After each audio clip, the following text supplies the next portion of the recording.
Right, so close your eyes for just a second and put yourself in this scenario. You're standing in the middle of this packed, dimly lit room. Probably smells like stale beer, right? Oh, definitely stale beer and humidity. The air is just like thick and your ears are absolutely Yeah, ringing. that post-show earring. Exactly, but you don't even care because you're surrounded by hundreds of people and everyone's swaying and singing along to a beloved indie pop album being played live on stage. This is an incredible feeling. It is. And this is an album that came out 30 years ago. It means the world to you. It was like the soundtrack to your college years, your first heartbreak, those long night drives. Right, it's totally baked into your DNA. Yeah, but then you look closely at the stage, the singer, the one fronting the band. Sure, that's the person from the album cover. But everyone else. Right. Yeah. The drummer, the bassist, the keyboard player, they look, about 20 years too young to have been in the studio back in the 90s. So basically, strangers playing your most intimate memories. Yes, and it creates this very strange, almost unsettling friction, doesn't it? It totally does. Because it forces a confrontation with what you're actually watching. Like, are you witnessing the resurrection of the band you love? Or are you just watching a highly specialized cover band fronted by one original member? Oh, that's a great way to put it. Yeah, it challenges our fundamental understanding of continuity. When you strip away the original moving parts one by one, at what point does the living thing just become a ghost of itself? And that tension right there, that is the entire engine of our deep dive today. Our mission is to explore the complicated, messy, and honestly, totally fascinating world of canonical works, musical resurrections, and what the music industry likes to call heritage acts. Right. We want to know what actually happens when art ages. Where does it live? Does it only matter in that sweaty room surrounded by sound and the friends you brought with you? Which is the real question, honestly. Yeah, exactly. So we've got a really incredible stack of sources to guide us through this today. We're looking at a retrospective review from Pitchfork, a deeply philosophical tour diary essay titled The Rocketship of Theseus. Like that title. It's so good. We're also pulling from an in-depth interview from Tone Glow and a handful of tour announcements. And all of these center around one specific moment, which is the recent 30th anniversary reissue and West Coast tour of the 1996 cult classic indie pop album A Certain Smile, A Certain Sadness by the band Rocketship. Yeah, and the timing of this reissue on Slumberland Records, complete with this gorgeous metallic copper vinyl pressing. It's amazing. It really does. But it gives us the perfect lens to examine all of this. Because this isn't just a nostalgic look back at a standard 90s rock record. It's a real-time study of how we label aging art, the severe physical realities of dragging that art back out into the world, and all the invisible labor required to keep a cultural memory alive. Okay, so before we can debate the ethics and mechanics of resurrecting a record, we kind of need to understand what this artifact actually is. Right, the music itself. Right.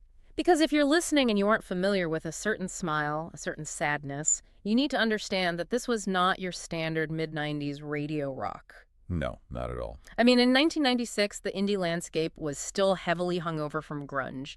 Everything was loud, distorted, amp-cranking rock. But Rocketship, which was founded by Dusty Reske in Sacramento, California, they sounded like absolutely nothing else. Yeah, the sonic profile was just this wild collision of disparate worlds. Reske was taking the upbeat, peppy, almost naive twee pop of early bands like Beat Happening or Tiger Track. Super sweet sounding. Exactly. But he refused to leave it as simple acoustic jangle. He layered those sweet melodies over the droning, synthesizer-heavy electronica inspired by groups like Stereolab, and then he just ground it all in the dreamy, effects-laden shoegaze of bands like Slowdive. And the craziest part of the origin story, the thing that honestly defined the entire sound of the album, comes down to a single piece of hardware. The organ. Yes. Dusty sold his guitar pedals, like all of them. Every single one. Just so he could use the cash to buy a massive Cherrywood Hammond M2 organ from the 1950s. And then he hauls this absolute beast of an instrument up into his second-story apartment to record. Which is wild. And the choice of the M2 over something like the famous Hammond B3, that's a crucial technical detail that shaped their whole legacy. How so? Well, the B3 is the legend, right? It's what you hear in classic jazz and smooth soul, usually paired with a Leslie rotating speaker cabinet to give it that pristine, swirling sound. Right, the classic organ sound. Exactly. But the M2 was an older, cheaper spin-it model, which is why Reske could even afford it by pawning his pedals. But unlike the B3, the M2 has its own built-in amplifier system. Oh, I see where this is going. Yeah. When you push an M2 to its limits, it doesn't sound smooth, it snarls. The internal amp overdrives, and it produces this gloriously messy, blown-out grit. And Riske really leaned into that chaotic hardware limitation. Since he was mixing the record himself in his apartment, completely ignoring traditional studio rules, he mixed that snarling organ incredibly, blaringly loud. It effectively became Rocketship's distortion pedal. Totally. I was trying to wrap my head around the sonic profile while reading the Pitchfork review, and it feels like trying to mix oil and water. That's a good way to put it. Right. You take these incredibly sweet, doe-eyed, romantic pop melodies, like the vocals on their jangling masterpiece, I Love You Like the Way That I Used to Do, and you just slam them into this deafening, distorted wall of Hammond M2 noise. On paper, it's a terrible idea. It shouldn't work. It shouldn't. The loud frequency of the organ should bury the delicate melody, but Dusty somehow whisked it together into this perfect musical vinaigrette. The tension makes it work. It's catchy, but it's totally overwhelming. And he pushed that tension even further with the song structures themselves. Yeah. The album is famous for taking these saccharine pop songs like Carrie Cooksey or Let's Go Away, and then halfway through, they just completely abandon the traditional verse-chorus structure. It's just fall apart. Yeah, the pop song dissolves into these long, deconstructed, droning, noisy codas. They basically become trance states, which is less surprising when you read in the Tone Glow interview that a few years later, in 1999, Dusty discovered tape loops. And a significant amount of marijuana. And a lot of marijuana, yes, and released a purely ambient experimental solo album under the Rocketship name called Garden of Delights. But back on that 1996 debut, the mastery was really in holding those two opposing forces, pure pop and avant-garde noise, in a delicate balance. So 30 years pass. The album slowly works its magic, influencing an entire new generation of musicians who discover it online. As things do. Right. And Slumberland decides it's time for a fancy reissue. Dusty puts a band together, and suddenly, Rocketship is back out on the road. But the moment a band does this, the moment an album gets resurrected decades later, the music industry slaps a very specific label on it. They call it a heritage act. Ugh. Heritage. It's a heavy, complicated word. The tour diary essay we reviewed, the one written by someone who was actually embedded on this 30th anniversary tour, he tackles this label head-on. Yeah, he does. He equates hearing the phrase heritage pop or heritage rock to a high school chemistry class accident. He tells the story about trying to synthesize an artificial mint scent in class, getting the chemical equation slightly wrong, and accidentally creating a cloud of formaldehyde instead. Oh, formaldehyde. Yeah. The implication being that the word heritage hits the nose with that exact same chemical sharpness. I mean, it's supposed to be a polite term. It's meant to signal continuity, importance, to honor the legacy of a band. Right, on the surface. But the formaldehyde smell gives away the underlying assumption that something living has been killed, embalmed, and placed behind glass in a museum. Exactly. The word implies preservation, and preservation implies that the subject is no longer actively growing or changing. It's just an artifact. The essay introduces a really useful framework here, contrasting historical resolution with lived resolution. Break that down for us. So, historical resolution is basically the domain of the critic. It's looking at an album from a 30-year distance, mapping its influences, tracing its impact on younger shoegaze bands, and neatly filing it away in the canon of indie pop history. From a distance, the album is resolved. It's a completed chapter. I have to say, I found myself genuinely frustrated by the critical view here. Like, is calling a band a heritage act really just an academic way of calling them obsolete? It kind of feels like it. Right. If an album is historically resolved by critics, does that automatically mean it's dead? Think about the albums you consider to be classics in your own life. Do you just respect them from afar, sitting perfectly preserved on a shelf? Or do you still roll down the windows and scream the lyrics in your car? You scream the lyrics, obviously. Yeah, easily. And the essayist argues quite beautifully that a map is not the territory. The critical review is just the map. The territory is lived resolution. That is the active, sweating reality of people experiencing the music in the present tense. Standing in a venue like the Teragram Ballroom in Los Angeles, feeling the floor vibrate when the band kicks into that massive Hammond organ riff, surrounded by 700 people singing along, that music isn't embalmed. It's totally alive. It's a living practice. It hasn't resolved into history because it's actively demanding an emotional response right now. But and this is big, but keeping that art out of the museum case comes at a tremendous cost. It really does. To keep the music as a lived practice, you have to drag it back out into the physical world. You have to put it on tour. And the friction between this pristine, timeless 30-year-old record and the degrading, aging reality of human bodies on the road, it's intense. The physical toll documented in the tour diary is just staggering. We need to remember this is not a stadium tour with luxury sleeper buses and a massive crew. Right, no roadies doing everything for them. No, this is an independent band traveling the West Coast in a rented 15-seat Ford Transit van, affectionately dubbed Serenity. And the machinery of the tour constantly breaks down.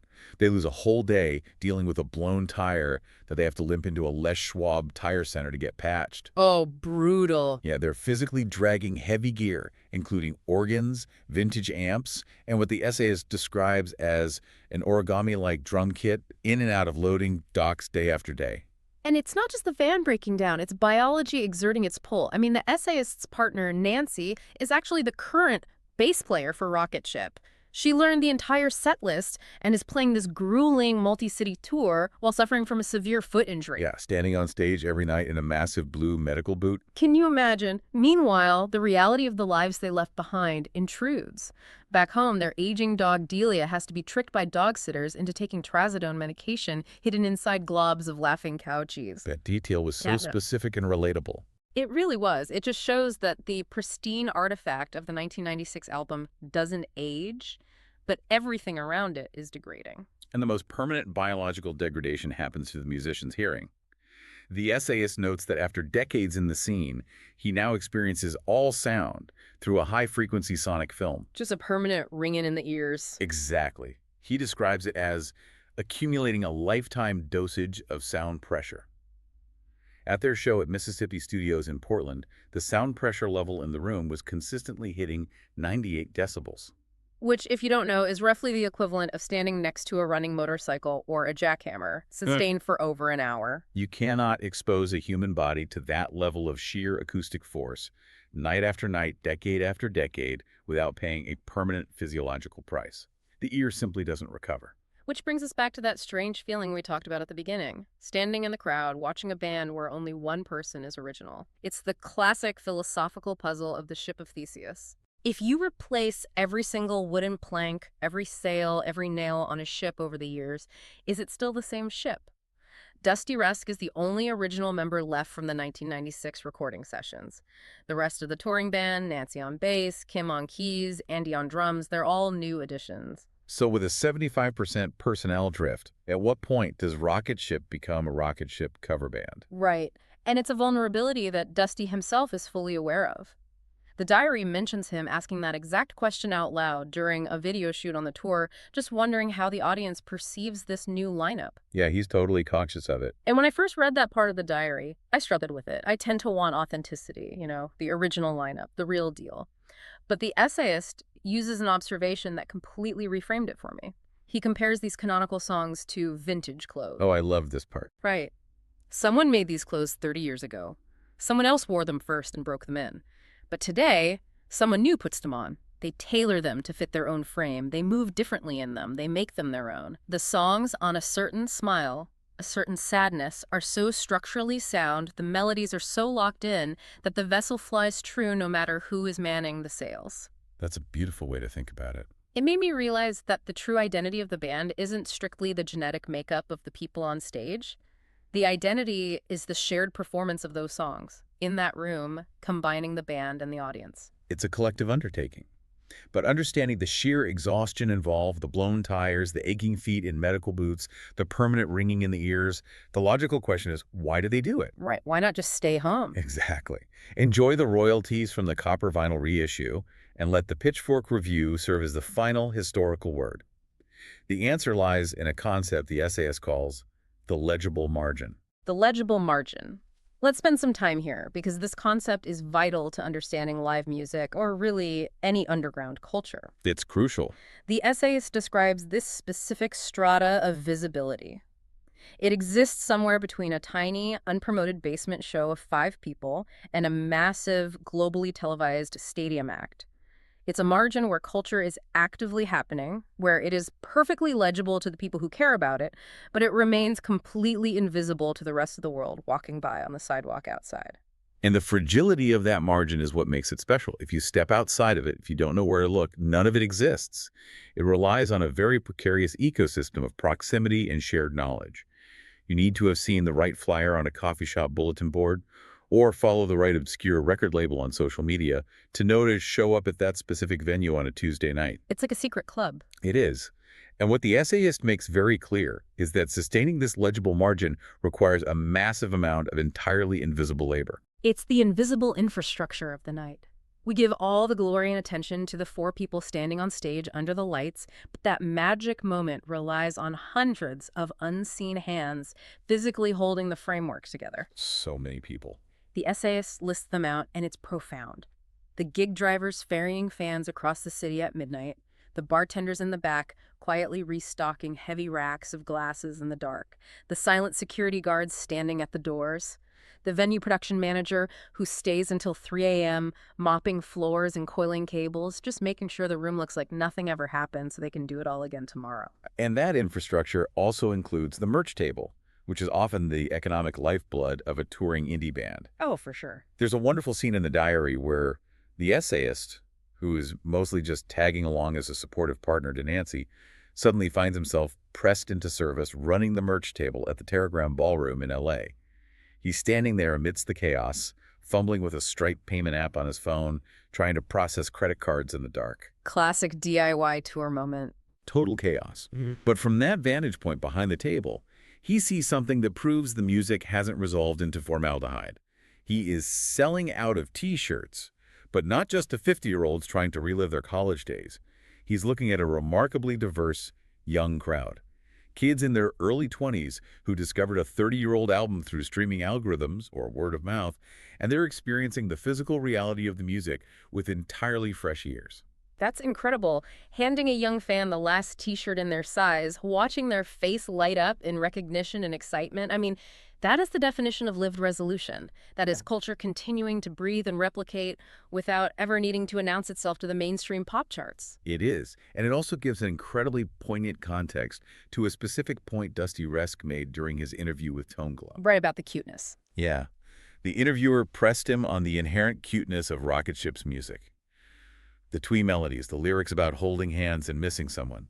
In a world that feels increasingly dark, tumultuous, and politically fraught, isn't that kind of dew-eyed pop music just a form of naive escapism? It's a fair question. It is, but Reske's response is deeply philosophical.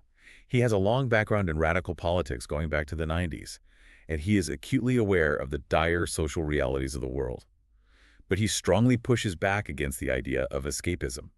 He argues that creating this super cute, relentlessly romantic pop music is actually an active, affirmative resistance against that darkness. I love that. It's a highly conscious, deliberate choice to hold on to compassion, love, and youth, and just hurl it back against the cynicism of the world. Twee as a radical act of resistance. When you frame it that way, the mechanical roar of the Hammond M2 organ suddenly makes complete sense. I was struggling to understand why they needed to play so loud. But if twee is resistance, it can't just be polite. Exactly. It has to have teeth. Right. It's not a gentle acoustic melody floating in the background. It is a sweet melody weaponized with 98 decibels of sheer volume. It forces the joy onto you. It physically vibrates your chest cavity. It's an aggressive demand that the audience feel joy and connection in a world that constantly tries to strip those things away. And that weaponized space of joy only exists temporarily. The essayist captures the fleeting nature of this reality perfectly. He describes the moment when someone opens the venue door to step outside for a smoke. For 3 seconds, a ribbon of that roaring organ and the crack of a snare drum spills out onto the street.